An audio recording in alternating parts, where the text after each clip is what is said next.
School service কমিশনের যে 26,000 শিক্ষক এবং শিক্ষাকর্মীর যে নিয়োগ সংক্রান্ত মামলা, এই মুহূর্তে একটি বিশেষ যে আদালত থেকে আপডেট উঠে এসেছে। সেখানে বলা হয়েছে সমস্ত শিক্ষক এবং শিক্ষাকর্মীদের যাদের পিটিশনাররা ছিল, অর্থাৎ যে সমস্ত মামলাকারীরা ছিলেন, তাদের নামের তালিকা প্রকাশ করতে হবে কোনো সংবাদপত্রে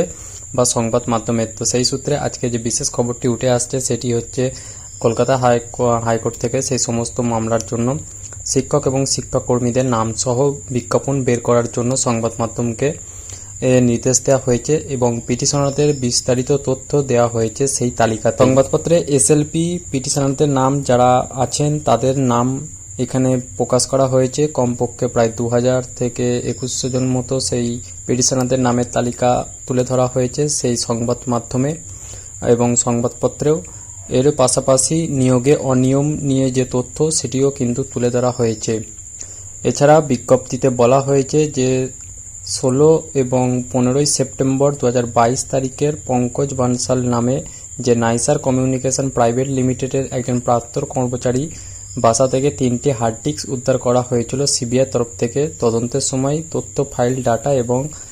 যে সলিউশন থেকে স্ক্যান করা ওএমআর শিট অন্যান্য জিনিসের মধ্যে সেই সমস্ত তথ্যও কিন্তু এখানে তুলে ধরা হয়েছে। WBC SSC সার্ভারের উপলব্ধ নম্বর তুলনায় দেখা গেছে যে 9-10-এ 952 জন পরীক্ষার্থী এবং 11-12-এ 907 জন এবং গ্রুপ সিতে 3481 জন এবং গ্রুপ ডিতে 2823 জনের নম্বরের কারসাজি করা হয়েছে।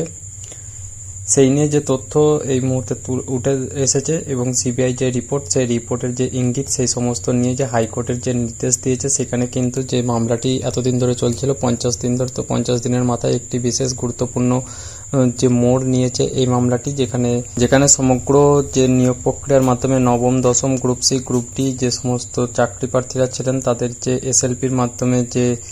এসএলপি করার একমাত্র উদ্দেশ্য হচ্ছে যাতে সমস্ত যে পিটিশনাররা ছিলেন তাদের যেন মধ্যে কোনো জানকারি থাকে, সেই উদ্দেশ্যেই কিন্তু এই যে তালিকাটি অর্থাৎ সংবাদপত্রের যে বিজ্ঞপ্তি প্রকাশ, সেই প্রকাশের মূল উদ্দেশ্য এটি, যাতে প্রত্যেকটি পিটিশনার এসএলপি করে তাদের যে সমস্ত কোশ্চেন বা যেগুলো রয়েছে আর্গুমেন্ট যে তারা যে চাই যে সমস্ত জিনিসগুলো, সেগুলো কিন্তু যাতে এসএলপির মাধ্যমে জমা করতে পারে এবং সেই সমস্ত 2100 জনের যে প্রার্থীর নামের তালিকা এখানে বলা হয়েছে পিটিশনার, সেই সমস্ত পিটিশনারদের জন্য কিন্তু এই সংবাদ মাধ্যমে এই বিজ্ঞপ্তি প্রকাশ হয়েছে। তাই আগামী দিনে অর্থাৎ 16ই জুলাই কিন্তু শিক্ষক নিয়োগ দুর্নীতির যে মামলাটি উঠবে কলকাতা হাইকোর্টে, সেই হাইকোর্টে ওঠার পর কিন্তু সেই মামলার ওটার যাতে কোনো রকম কোনো কেসের বিভ্রাট না ঘটে, সেই জন্যই কিন্তু এই এসএলপিটি দায়ের জন্য বিজ্ঞপ্তি প্রকাশ করার আর্জি জানানো হয়েছে।